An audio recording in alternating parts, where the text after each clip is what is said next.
In the small town where winter always seemed to arrive earlier, there was a little cafe tucked away on a narrow street.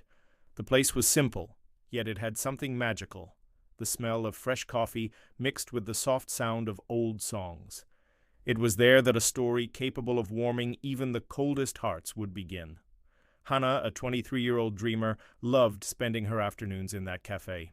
She had the habit of always sitting at the same table by the window where she could watch people and imagine their stories. Hannah believed that true love existed, but after a few disappointing relationships, she kept that hope only within herself. That day the snow started falling earlier than expected, and the cafe was busier than usual. Hannah held her cup of hot chocolate, trying to find comfort in the warmth of the drink. Then he walked in, Minho, a young man with a calm gaze, a dark coat, and an old book under his arm. He seemed to be looking for a place to sit, but all the tables were occupied, except one, Hannah's. He approached with a shy smile and asked, "Excuse me, is this seat taken?" Hannah's heart raced for no apparent reason. She simply nodded, and he sat down. For a few minutes they remained in silence, just listening to the soft music and the sound of the snow hitting the window. Minho opened his book and began to read, but Hannah, curious, couldn't help sneaking a peek at the title. It was a classic novel, The Garden of Words. She smiled, and without realizing it, she said, "That's my favorite book." He looked up, surprised, and smiled genuinely for the first time. "Really, I don't know many people who read that kind of novel."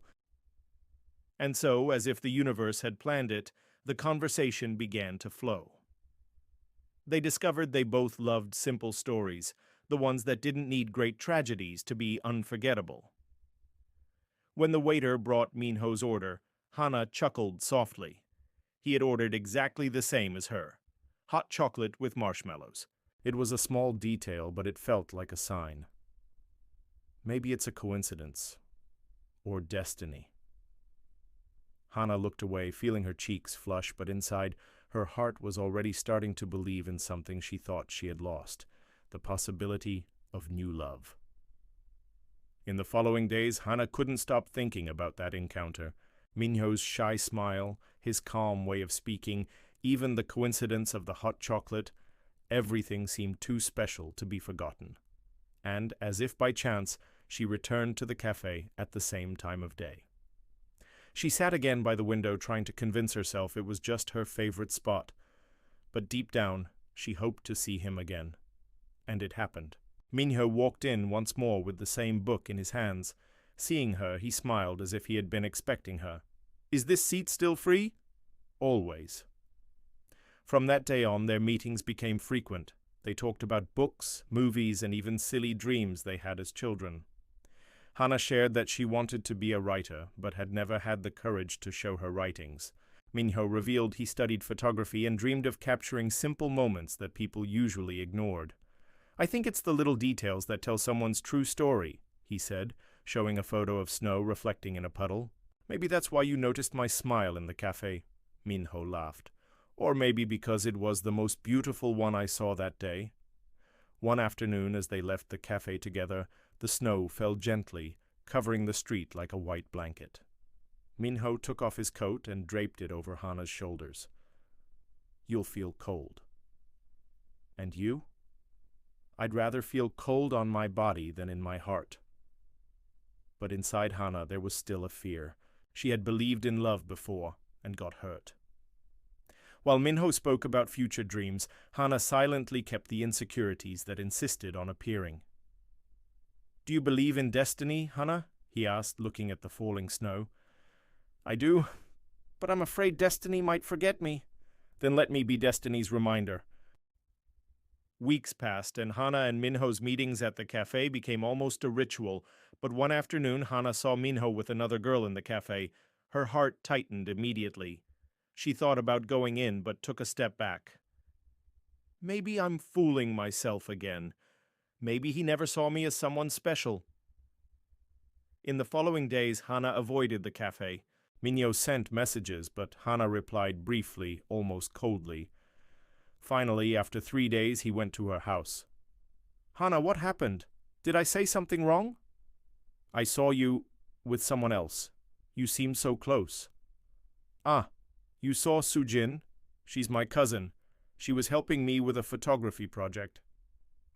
They sat on the bench of the small square in front of her house. The snow fell lightly, as if trying to calm their hearts. Hana, I know you're afraid, but I don't want you to hide from me. I'm not perfect, but I want you to trust me. I trusted before, and I got hurt. I thought I was ready, but I'm still afraid that destiny will betray me again. Then let me be different, not to erase the past, but to write a new chapter with you. To prove his words, Minho invited her to his first photography exhibition, which would take place that week. On the day of the exhibition, among various photos of snow and the city, there was one that stood out the most. It was Hana, smiling shyly, with a cup of hot chocolate in the cafe. You photographed me? From the very first day, because to me, you were the most beautiful detail of that winter. After the exhibition, Hana reflected on her feelings and decided to face her fear. The next day, she returned to the cafe and asked, "This seat, is it still free?" "Always."